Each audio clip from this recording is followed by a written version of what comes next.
Assalamualaikum warahmatullahi wabarakatuh. Perkenalkan, kami dari kelompok 16 ingin berdiskusi tentang bagaimana peranan LPKSM dalam menghadapi sengketa makanan beracun. Sebelumnya perkenalkan, nama saya Wahyu Setiawibawa dengan nomor NPM 2243080030 dari Prodi S1 Farmasi. Dilanjut dengan perkenalan saya. Perkenalkan, nama saya Syahrul Anwar dari Prodi Teknik Mesin. NPM saya 227107008. Perkenalkan, nama saya Freddy Marjaman dari Prodi Teknik Mesin. NPM saya 227107009. Perkenalkan, nama saya Anwar Freddy Sinaga.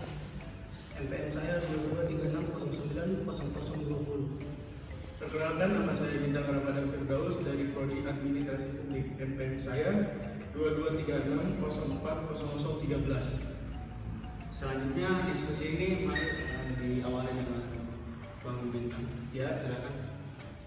Sengketa konsumen adalah sebagaimana yang disebutkan dalam pasal 23 Undang-Undang RI Nomor 8 Tahun 1999 tentang perlindungan konsumen, yaitu bahwa pelaku usaha yang menolak dan atau tidak memberi tanggapan dan atau tidak memberi ganti rugi atas tuntutan konsumen akan menimbulkan sengketa konsumen dan dapat digugat.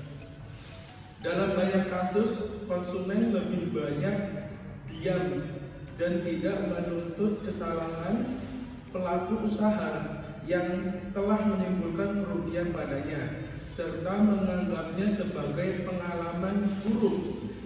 Dasar pertimbangannya adalah cost and benefit, di mana konsumen merasa akan jauh lebih banyak mengalami kerugian apabila melakukan gugatan ganti rugi.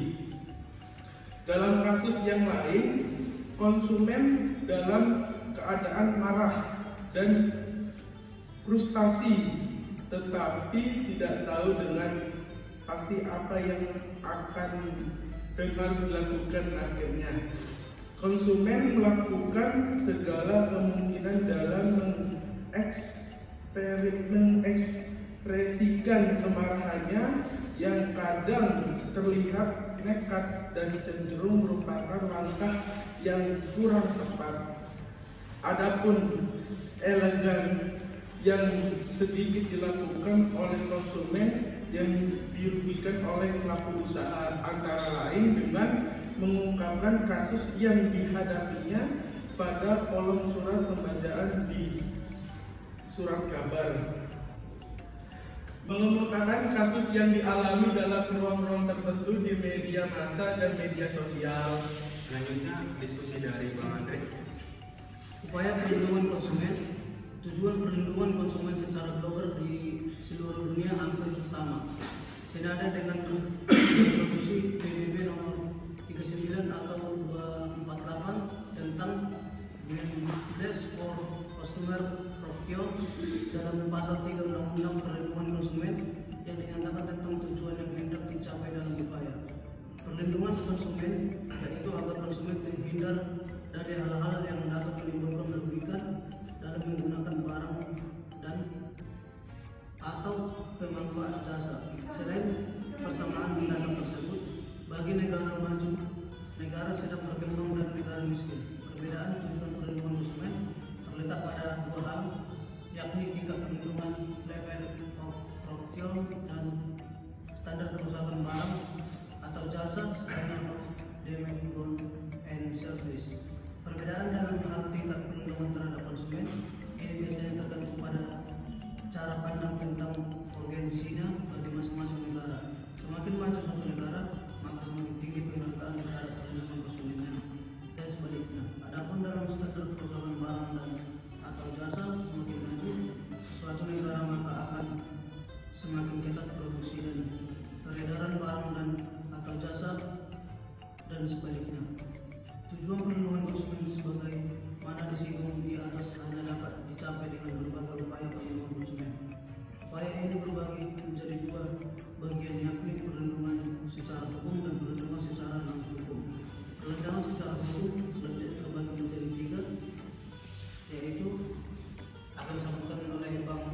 dijabarkan secara garis besar, maka perlindungan konsumen secara hukum ini antara lain terdiri dari satu, legislasi konsumen yang dirugikan dapat memperoleh perlindungan hukum dari peraturan perundang-undangan yang memiliki hak dan kewajiban dalam berbagai bidang, misalnya tentang keamanan produk, obat dan makanan, kreditan, perumahan, dan lain-lain.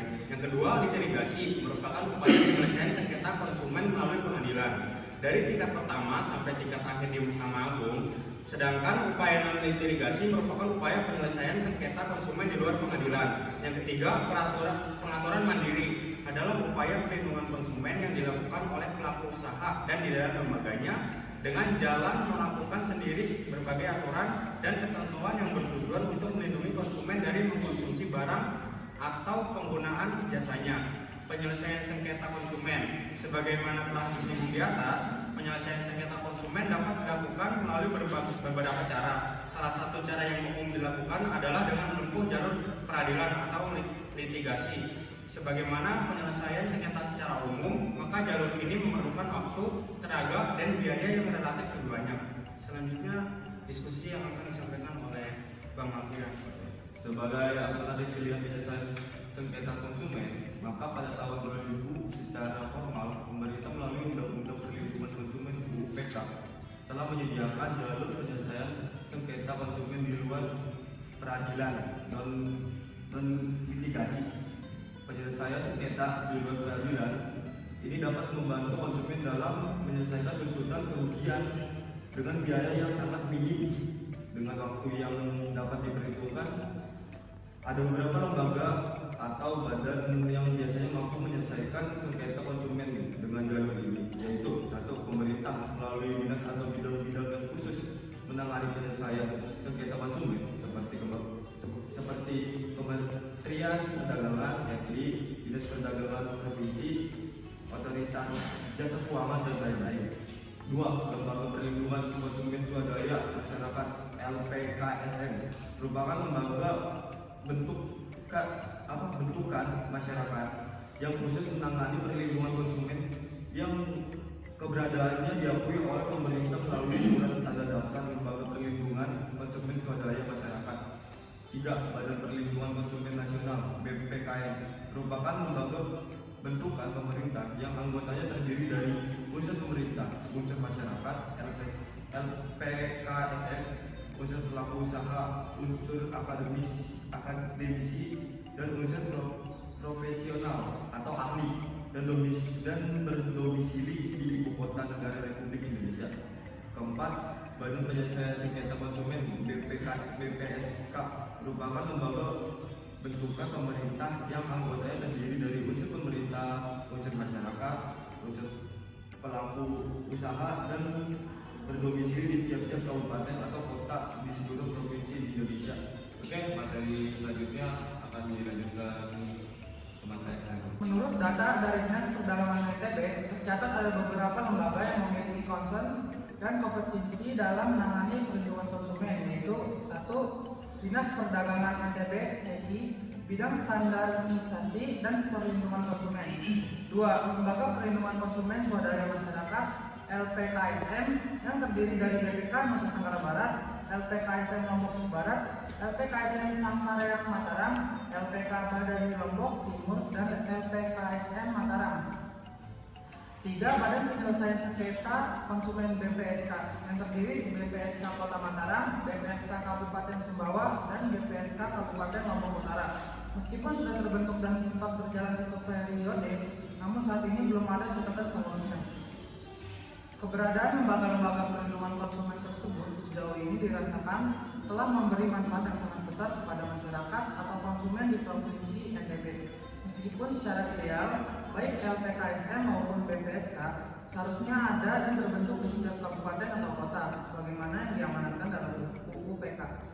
Selain bertugas mengedukasi masyarakat tentang hak-hak konsumen, kedua lembaga tersebut, LPKSM dan BPSK, seringkali menangani pengaduan dan membantu menyelesaikan sengketa konsumen. Beberapa kasus sengketa yang biasa ditangani antara lain leasing, perbankan, perumahan, penerbangan, air bersih, PLN, barang elektronik, dan sebagainya. Akhirnya, dalam menyelesaikan sengketa konsumen, masyarakat dapat memilih tetap diam dengan menganggapnya sebagai bad luck atau do nothing, atau berupaya menyelesaikannya melalui institusi atau lembaga-lembaga yang telah disebutkan di atas. Kami di sini akan memberikan contoh satu studi kasus tentang LPKSM bagaimana peranan dalam menyelesaikan sengketa konsumsi makanan beracun. Contohnya ada makanan beracun karena klien pihak Alfamart dalam mengecek expired date. Karena adanya klien pihak Alfamart ini, 3 orang putra dan bapak Levi pun hampir tewas karena memakan makanan yang sudah kadaluarsa itu. Dan masih banyak juga di luar sana dari kedai-kedai Alfamart yang tidak mengecek barang yang sudah kadaluarsa. Maka Prayitno selaku ketua LPKSM langsung bergegas menuju lokasi. Peranan LPKSM pada kasus ini mengatakan bahwa Alfamart tidak pernah dan tidak mau belajar dari pengalaman yang sudah sering dialaminya. Sering para pegawai tidak terlalu memperdulikan tanggal kadaluarsa dan sungguh miris yang seakan disengaja roti tersebut ditaruh di bagian depan. Sementara roti sejenisnya yang tanggal kadaluarsanya masih beberapa hari ke depan ditaruh di bagian belakang dengan maksud agar segera laku. Mestinya teman-teman roti kadaluarsa baik yang berdampak maupun tidak menjadi peringatan dan pelajaran bagi Alfamart. Kasus roti ini yang diduga beracun dan nyaris menewaskan ketiga putra Muhammad Rifai Tanjung. Untuk penutupnya, Prayitno selaku ketua LPKSM berharap kepada semua pihak yang terkait untuk segera menindaklanjuti permasalahan ini agar tidak ada korban karena mengkonsumsi roti atau makanan yang sudah kadaluarsa. Kepada masyarakat, konsumen dihimbau agar menjadi konsumen yang cerdas dan mandiri.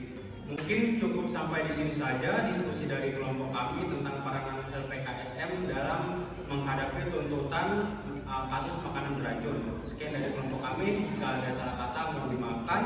Wassalamualaikum.